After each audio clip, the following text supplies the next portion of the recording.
सृष्टि के पांच सिकदार, गुरु भगत के पाणीहार, जगत पास से लेते दान, गुरु भगत को करें प्रणाम। छीन लें साकित खाएं, संत जनों के पैर धो दो पी। पूरी सृष्टि के पांच शिकारी हैं ये, और इसी प्रकार से उनको लूटते हैं। इन चीज़ों में सारी चीज़ आ जाती है। कोई नशे की लत में पड़ जाता है, कोई चोरी की लत में पड़ जाता है, कोई जुआ खेलने की लत में पड़ जाता है, कोई और दूसरे ऐसे कर्म कर डालता है कि जिनको कहना और सुनना भी मुश्किल होता है। कि इन चीज़ों के कारण सभी दोष हमारे अंदर आ जाते हैं। इन दोषों के कारण बड़े बड़ों की मिसाल अगर दी जाती है, सुनते सुनते हमारे कान बहरे होंगे, लेकिन मानना इस जीव के लिए बड़ा कठिन है, फिर भी नहीं मानता। ये उसी लालच की तरह से खिंचा हुआ चला जाता है, उनके पीछे पीछे पूंछ हिलाता हुआ। सुधरना नहीं है। घर के बच्चे पत्नी मूंछ पाड़ लेते हैं, गालियां देते हैं, जूतों से पीटते हैं, लेकिन वो फिर भी पूंछ हिला के दुम हिला के उनके पीछे ही पीछे रहते हैं। सतगुरु जो तुम्हें इस जिल्लत से, इस बेइज्जती से, इस दुर्गति से, इस दुनियादारी की बुराइयों से निकाल के उस सत्य पुरुष के चरणों में भेजना चाहते हैं, वो मंजूर नहीं है। शिष्य अगर जब बन जाता है, वो गुरु के महत्व को जानता है। गुरु गुरु तो सब कहते हैं, गुरु गुरु दुनिया कहती है, देखा देखी सब आ भी जाते हैं, दिखाई भी देते हैं ये सत्संगी है, लेकिन वास्तव में देखोगे तो सत्संगी नहीं है। सत्संगी जो होगा, अब इससे पहले शब्द गाया था, तन मन धन की बाजी लगा ले, मिलन राम का नहीं सोखा। राम का मिलना सोखा नहीं है। दुनियादारी की तीन ही चीज़ों को मुख्य मान के ये जीव कहता है ये मेरी है। तन का अभिमान करता है, मन से जो सोचता है, संकल्प उठाता है, वो करता है। धन जो इसके पास जैसा भी होता है उससे सारे काम करता है। तीन चीज़ों के कारण मन, वचन और कर्म से इंसान गिरता भी इसी तरह से है। अब इन तीन चीज़ों को साधना बड़ा कठिन हो जाता है। अगर इनको साध ले तो क्या करना। और गुरुमुख और शिष्य के लिए ये जरूरी नहीं है कि विद्यावान हो, ये ज़रूरी नहीं है कि वो पढ़ा लिखा हो, ज़रूरी नहीं है वो धनवान हो, ज़रूरी नहीं है कि वो ताकतवर बलवान हो। गुरु के सामने तो कहते हैं, आप शब्द गाते हो, सुनते हो रोजाना, बलिहारी गुरुदेव की, जिन दिया भरम गढ़ तोड़। अरे गुरु के मिलने से तो भरम टूटने चाहिए। आपके अंदर भरम ज़्यादा कैसे पड़े। स्वार्थी और लालची आदमी खुद तो निकलते नहीं, दूसरों को निकाल ले जाते हैं। दूसरों को निकाल ले, ऐसी तो बात मेरे सामने की बता दूं, 8-8, 9-9, 10-10 साल मेरे पास रहे रात दिन, और वो ऐसे गए कि उनका पता ही नहीं लगा कहाँ गए, मुंह दिखाने के लायक नहीं रहे। मुझे तो मिलते नहीं हैं। कई कहते तो आते हैं सत्संग में, कहाँ आते हैं सत्संग, उनके क्या काम का। अरे जब गुरु से ज्ञान लिया, उस गुरु को देख के ही तुम खुश नहीं हो कि उनके दर्शन करने से तो पाप कटते हैं। सत्संग है किसका? सत्संग तो सत्य पुरुष का है। उनके सत्संग में आए सत्संगियों से झक मारने आए हो, सत्संगी आपको क्या दे देंगे? उन ठगों के बीच में तुम्हें मिला क्या? आज तक मिला क्या? उन ठगों ने तुम्हारी दुर्गति कर दी, और ज़्यादा देख लेना। जो मिलेगा बने तो गुरु ते बने, नहीं बिगड़े भरपूर तुलसी बने, जो और ते उस बनने पे धूल। जो इस जीव का कल्याण होना है तो गुरु से होगा। अरे गुरु को तो पीठ दिखाते हो, गुरु के तो पीछे जाते हो, आगे नहीं होते। गुरु के जो सन्मुख आना चाहिए, गुरुमुख हो गए। इन चीज़ों की जरूरत। अब 5वीं बात चाहिए अर्जन साहब की, ये तो सिखों की, शिष्य की, प्रेम की, भक्ति की, सेवा की, त्याग की, धैर्य की, सहानुभूति की और प्रेम की सच्ची सेवा जो होती है, वो अगर सीखनी है तो संत सतगुरु जितने सिख हुए हैं उनसे सीखो, उनके शिष्य हुए हैं उनसे सीखो। उन्होंने कुर्बानी दी है, हर प्रकार से कुर्बानी दी है। भक्ति के रास्ते को उन्होंने जितना साफ और सुथरा बनाया, इतना किसी और कोई आगे नहीं बढ़ पाया है। वो प्रेम सिखाते हैं, वो सेवा सिखाते हैं, वो छोटे बड़े का भेद मिटाते हैं। उनमें जाति पाति नहीं है, ऊंच नीच नहीं है, निर्धन धनवान नहीं है, उनमें गरीब अमीर नहीं है, छोटे बड़े सब समान हैं। इसीलिए उन्होंने संगत और पंगत की भेद चलाई। 5वीं बादशाही अर्जन साहब के टाइम में जब अमृतसर का तालाब में काम हो रहा था,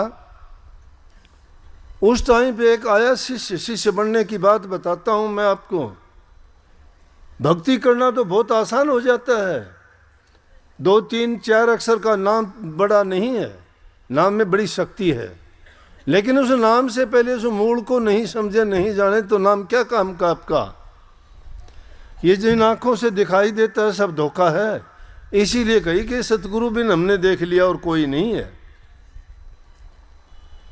क्या देंगे वो लोग तुम्हें? सतगुरु जो देगा वो कहीं नहीं मिलेगा। दूसरी दुकान ऐसी नहीं है दुनिया में जो कुछ दे सके। एक शिष्य गया जाके अर्जुन साहब से कहने लगा, जी मुझे शिष्य बना लो। संत जानते हैं कि इसमें कितनी क्षमता है और ये क्या सोच के आया है और इसको क्या मिलना चाहिए। जो ऊपर की पॉलिश की जाती है ना, वो थोड़े दिन में उतर जाती है, चाहे किसी चीज़ पे करके देख लेना। और जब वो पॉलिश उतर जाती है तो जो जैसा वो है वैसा निकल आता है। लेकिन संत तो ऐसे रंग में रंग देते हो, अरंग है, उतरता नहीं है। सूरदास की काली कमलिया पे चढ़े न दूजा रंग। सतगुरु ने जिस रंग में रंग दिया वही रंग, वो रंग उतरता नहीं है। और उतरता है तो वो शिष्य नहीं है, वो उस रंग में रंगा नहीं गया, उसने पर्दा रख लिया बीच में। अब पारस पत्थर का गुण बताते हैं कि लोहे को सोना कर देता है। एक बार कोई गरीब था, देखा छोटी सी दुकान थी, महात्मा नदी पार जंगल में जाया करते साल के कुछ महीनों में तप करने के लिए। तो जब जा रहे थे उस दुकानदार को देखा, गरीब बेचारा 2 4 5 रुपए कमा लेता, चाय की दुकान थी। उसने सोचा कि गरीब आदमी है, महात्मा के पास पारस पत्थर था, वो दे दिया उसको कि ये ले, मैं इतने दिन के बाद आऊँगा और इससे तू सोना बना लेना। उसने उठा के और रख दिया। जिसमें रखा वो बक्स काठ का था, उसको लपेट के कपड़े में उसमें रख दिया और लोहा भी रख दिया साथ में कि ये सोना बन जाएगा। जब देखो, अब रोजाना देखता है उसको, वो सोना बनता नहीं है। महात्मा का आने का टाइम हो गया। ना समझी की बातें हैं ये। संत तो बहुत कुछ समझाने का प्रयास करते हैं, लेकिन हम ये कान होते हुए बहरे हो जाते हैं। हमारी बुद्धि होते हुए हम सोचते नहीं हैं, अनजान बन जाते हैं। अपने आप को दूसरे से बहुत बुद्धिमान सोचते हैं। जहाँ आपा है वहाँ आपदा है, जहाँ संशय है वहाँ सोग है। जब इंसान के अंदर संशय भरा हुआ है, ये ना सोचो। हर इंसान अगर जांचना चाहेगा तो सबको पता भी लगता है क्या किया, दूसरी ओर ध्यान ना जाए। वो उसको सोना नहीं बना पाया। लोहा पास में है, पारस पत्थर है। महात्मा जी आए, कहने लगे, रे तुम तो वैसा का वैसा है। मैंने सोचा बहुत बड़ा तेरा काम चल गया होगा, बहुत धनवान हो गया होगा। मैं तेरे को जो पत्थर दे के गया वो तो लोहे को सोना। बोला, जी मैंने लोहा रखा तो था, बना नहीं। बोला, क्या हुआ, ये तो हो नहीं सकता। ने बोला, कहाँ रखा है? बोला कि वो संदूक में रखा है। जाके संदूक में देखा तो उसको कपड़े में लपेट के रख रखा। बोला, भाई इसके बीच में तो पर्दा है, पर्दा रह गया, इसको मिलाया तो नहीं। पारस पत्थर वही है, लोहा वही है, लेकिन उसका सोना नहीं बना। क्यों नहीं बना? यही कारण है हम में भी। गुरु का ज्ञान तो मिलता है, सुनते भी रोजाना है, लेकिन सोना हमारे से भी नहीं बनता, क्योंकि हमने भेद बना लिया, बीच में भ्रम का पर्दा रख लिया। गुरु की बात को हम समझ नहीं पाए। अगर शिष्य की सच्ची गुरुमुखता और शिष्यता देखोगे, वही बात मैं कहने जा रहा था। गुरु ने अर्जन साहब ने सोच लिया कि इसको कहीं अच्छी जगह भेजूं ताकि इसको पता लगे कि गुरुमुखता और शिष्यता क्या होती है। बोला कि ये ले, कागज़ लिख के दे दिया, ये तेरे को हुक्मनामा देता हूँ और फलाने गांव में हमारा एक सेवक है, उसके पास लेके जा। हुक्मनामे को लेके वो गया, जाके पूछा के उसके घर पहुंचा तो गरीब आदमी, लेकिन उसको हिदायत दी थी कि ये हुक्मनामा जब देना उसको, जब तेरे को 100 रुपये दे दे। अब जाके घर देखा, घर में टूटी खाट, 2 बर्तन, पति पत्नी कुछ भी नहीं है। जाते ही सेवक बड़ा खुश हुआ, कहा कि मैं गुरु के पास से आया हूँ। जब गुरु का नाम सुना बड़ा प्रसन्न हो गया, उसको पानी पिलाया, खाट पर बैठाया और बैठा के कहने लगा, बताओ। बोला कि तेरे लिए गुरु का ये हुक्म है। बोला बताओ क्या हुक्म है मेरे लिए। बड़ा खुश हुआ कि गुरु ने मुझे याद किया, धन्य हो गया कि गुरु को मैं याद हूँ कि मैं शिष्य हूँ उनका। इससे ज़्यादा मुझे कुछ नहीं चाहिए। जब उनके दिमाग में मेरे प्रति ये है कि मैं उनका शिष्य हूँ, मुझे इससे ज़्यादा दुनिया की कोई पदार्थ, कोई चीज़ की ज़रूरत भी नहीं है। बोले बताऊँ तो जब का आपको पहले इसको आप लेने के लिए मुझे 100 रुपये दो। गुरु महाराज का हुक्म हुआ है कि हुक्मनामा जब देना 100 रुपये दे दे। अब 100 रुपये कहाँ से लाए गरीब आदमी। 100 रुपये नहीं थे, घर के बर्तन उठा लिए। बोला आप बैठो, चाय पानी पियो, मैं आता हूँ। बर्तन बेच के 100 रुपये ला के दे दिए। कहने लगी ये ले 100 रुपये, अब हुक्मनामा दे। जब हुक्मनामा दिया, सिर पे रखा, आँखों से लगाया, माथे से लगाया, बार बार उसको चुचकारा कि गुरु के घर से हुक्मनामा गुरु ने खुद लिख के भेजा, धन्य हो गया।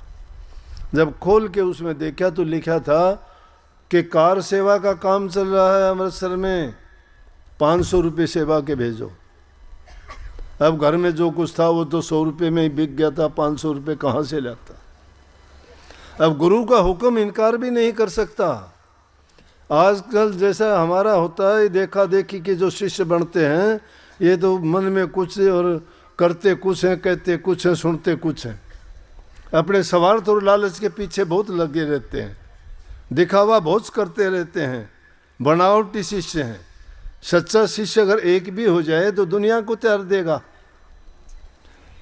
हमने तो संकल्प लिया था, गुरु ने कहा था कि इतनी संगत कर देगा, हमने उससे ज़्यादा करने का संकल्प लिया था, नहीं करा हो तो देख लो तुम्हारी आंखों से, और कमी होगी तो और ज़्यादा भी करूँगा, क्योंकि गुरु का सेवक हूँ, गुरु की आज्ञा में हूँ, मैं गुरु के हुक्म में हूँ। और गुरु का हुक्म ही नहीं किया तो धिक्कार है मेरे जीवन को। मुझे ऐसे जीवन की ज़रूरत भी नहीं, कल जाते हुए चाहे आज जाओ। जीवन जब दिया हुआ गुरु का है, अपना जीवन बहुत जीते थे, मन मर्जी के काम करते थे, वो हमारा जीवन था। लेकिन जब से गुरु की शरण ली, हमारा जीवन ही नहीं रहा, तन मन धन अर्पण कर दिया, किसी लालच और स्वार्थ के लिए नहीं, इस इंसानी चोले के कल्याण के लिए, इसके लिए भी नहीं। गुरु का हुक्म यह था संसार के जीवों के लिए। गुरु तैयार करता है, लेकिन किसको करता है? जो होने तैयार होता है उसके लिए। दुकानें बहुत खुली हुई हैं, हर कोई दुकान खोल लेगा, ना गुरु को जानता है, ना नाम को जानता है, ना उनके पास तप है, ना त्याग है, कुछ भी नहीं है। गुरु की शरण में रहना बड़ा कठिन है। उस शिष्य ने सोचा कि अच्छी मुश्किल तो आई, लेकिन धन्य हो गया, चलो जिसने कहा है वो अपना काम भी पूरा करेगा। उससे कहने लगे आप बैठो, मैं कोई ना कोई इंतजाम करके लेके आता हूँ। 500 रुपये कहाँ से लाएगा? कोई देने वाला नहीं, ऐसे आदमी को तो कोई उधार नहीं दे, प्रॉपर्टी नहीं कोई के गिरवी रख दे, किसी से मांग भी ले तो कौन यकीन करेगा गरीब आदमी का? धनवान आदमी को तो और तैयार हो जाएंगे, बहुत हो जाएंगे। जो ही घर से निकला, थोड़ी दूर गया था, कहाँ जाऊँ क्या करूँ सोचता हुआ जा, इतनी देर में आवाज़ सुनता है, ढिंडोरची ढिंडोरा पीटता है। और ढिंडोरा पीटने वाला जब बोलता है तो उसको जाके कहने लगा भाई क्या ढिंडोरा पीट रहा है? बोला कि एक पहलवान है मस्कीनिया, और उसको जो हरा देगा उसको इनाम मिलेगा 1000 रुपया। अब वो बेचारा सूखा रोटी के लाले गरीब सा, सुकड़ू कहते हैं उसे, सुकड़ू, सूखा हुआ, कुछ नहीं, हड्डियां हड्डियां शरीर में। बोले अच्छा। अने बोले हारने वाले को 500 मिलेंगे। मन में खुश हो गया कि देखो गुरु महाराज की कृपा, गुरु महाराज की कृपा कि मैं तो सोचता था कहाँ से, अपना इंतजाम खुद ही कर दिया। बोला जीत तो है नहीं, हारूंगा, लेकिन 500 तो मिल ही गए। जिसने मांगे हैं उसने इंतजाम भी खुद कर दिया। हम भी इसी तरह से धोखा खाते हैं कई बार। कही है ना, रहो निश्चिंत करो मत चिंता, चौंस देई सो चिंत करेगो। जिन्हें चौंस दी है वो चिंता भी वही करेगा। जिन्हें कल दिया था वो आज भी देगा और कल भी देगा। रहो निश्चिंत करो मत चिंता, चौंस देई सो चिंत करेगो। पांव पसार पड़ो दिन सोवत, पेट दियो सो पेट भरेगो। जीव जीथे जल में थल में, पुण्य पाहन में पहुंचाए धरेगो। भूख ही भूख पुकारत है, सुंदर कहते तो भूख मरेगो। जो इंसान कहता है मर जाऊंगा, हाय भूखा मरूंगा, वो तो मरेगा भाई। लेकिन ये चिंता छोड़ दीजिए, उस पर यकीन कीजिए। जिन्हें चोंच दी से वो चोगा भी देगा, जिन्हें पेट बनाया वो पेट को भरे भीगा। यकीन रखिए, काम सही करिए, उनकी आज्ञा के विरुद्ध ना चलिए, उनके हुक्म में चलिए। नानक साहब कहते हैं हुक्म रजाई चलना नानक लिखिया नाल। हुक्म में चलो उसके, उसकी आज्ञा का पालन करो, उसकी मौज को समझो। खुश हो। सिख था, शिष्य था, गुरु वचन को मंत्र मानता था, श्रद्धा और विश्वास उसका दृढ़ था, पक्का संकल्प। बोला कि जिसने 500 मंगवाए उसने इंतजाम भी कर दिया। चलो भाई, भाग गया कि फलाना गांव में है, भाग्या जा रहा है, प्यास लगे आई, बड़ा दुखी बेचारा, पता नहीं खाना खाया था कि नहीं खाया था। एक ही लगन कि चलो कभी मेला ना बिछड़ जाए, कभी और कोई ना उससे कुश्ती कर ले पहले मेरे से। प्यास लगी तो एक कुएं पर काफ़ी लोग खड़े थे, पानी पी रहे थे। उसने सोचा पानी पी लूँ। दूर से कहने लगे हट जाओ भाई हट जाओ, पहले पानी मुझे पी लेने दो। मस्किनिया पहलवान ही खड़ा सबसे आगे। बोला तू लाट साहब है, अभी तो आया है, तेरे को क्या जल्दी है? हम भी तो पानी पीने के लिए। बोला अरे मेरे को बहुत ज़रूरी काम है। बोला क्या ज़रूरी काम है? बोला भाई इस तरह से एक मस्किनिया पहलवान है, उसके साथ मैंने कुश्ती लड़नी है। वो पहलवान उसको देख के हंसने लगा। बोला तू? बोला क्यों अपनी मौत को बुलावा देता है? बोला ना ना चिंता ना करिए, मेरे गुरु का हुक्म है, वो तो मुझे करना ही पड़ेगा। बोला कहते हैं 1000 रुपये के। बड़ा हैरान हो गया। बोला तू तो उसके 1-2 झटका भी नहीं उठ सकता, जाते ही मरेगा तू तो। बोला अरे गुरु की आज्ञा और गुरु का हुक्म रहा, मरूंगा कैसे? और मर गया तो भी गुरु की आज्ञा में मरूंगा। बोला तो भाई चल पानी पी। पानी पी लिया। बोला मस्किनिया पहलवान मैं हूँ। सोचा इतना दृढ़ विश्वासी आदमी, तेरा गुरु कौन है रे? ऐसा गुरु कौन हो गया और तू उसके लिए अपने प्राण तक त्यागने के लिए तैयार है? तुझे पता है पहलवान और तेरा क्या मुकाबला? बोला मैं हूँ और मुझे ही कुश्ती लड़नी है, लेकिन तेरी इस त्याग की बातें सुन के, प्यार की बातें सुन के, तेरे श्रद्धा और विश्वास को देख के मैं नतमस्तक हूँ। तेरा जीवन क्या है? तूने गुरु के लिए सब कुछ अर्पण कर दिया। ऐसी गुरु में क्या शक्ति है, क्या ताकत है? बोला जो कुछ है गुरु के बिना कुछ भी नहीं है। इसलिए इस वाणी इसका अर्थ है कि सतगुरु भी हमने देख लिया। गया घर ले गया। बोला पानी पूनी पी ले पहले, फिर चलते हैं। फिर उसको पहलवान को लेके जहाँ अखाड़ा बनना था, बहुत लोग इकट्ठे हो गए। मस्किनिया निकलता है मैदान में। बोला भाई कोई भी जो इससे कुश्ती करेगा, इससे जीत जाएगा, उसको 1000 रुपये, जो हार जाएगा उसको भी 500 मिलेंगे। वही निकला, निकल के उसने हाथ मिला, दुनिया ताली पीटने लगी। बोले अच्छे मूर्ख है, मरेगा ये पहलवान, ये सुकड़ू है, क्या है ये, सूखा पड़ा, ये तो एक झटका भी नहीं उठेगा, इसके प्राण जाएंगे। और ये पहलवान बड़ी मुश्किल होगी। लेकिन उसने कह दी थी बोला घबराना नहीं। बोला 2-4 बार कभी ऊपर नीचे मैं हो लूँगा, लेकिन आखिर में मैं लेट जाऊँगा तो मेरे ऊपर बैठ जाना। गुरु की बात को ऊँचा रखने के लिए, हंसने के लिए नहीं।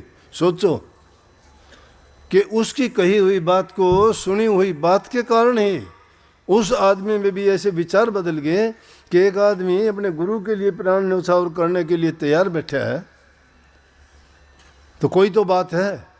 वैसा ही किया, जब कुश्ती होने लगी, मस्किनिया पहलवान एक दो बार इधर उधर होके आप खुद नीचे पड़ गया, वो उसके ऊपर बैठ गया। लोगों ने ताली बजा दी, अरे हम तो सोचते थे मरेगा ये तो जीत गया। बड़े नगाड़े बजे जोर जोर से, मस्किनिया पहलवान हार गया। लेके उसको साथ गया, बोला तेरे गुरु के दर्शन करवा दे, तेरे गुरु के दर्शन करवा। उसको ले जाके अमृतसर में जब पहुंचे, अर्जुन साहब बैठे हुए थे। जब जाके देखा, गुरु महाराज तो पहले से ही जानते थे क्या है, क्योंकि उसका भेजा हुआ था।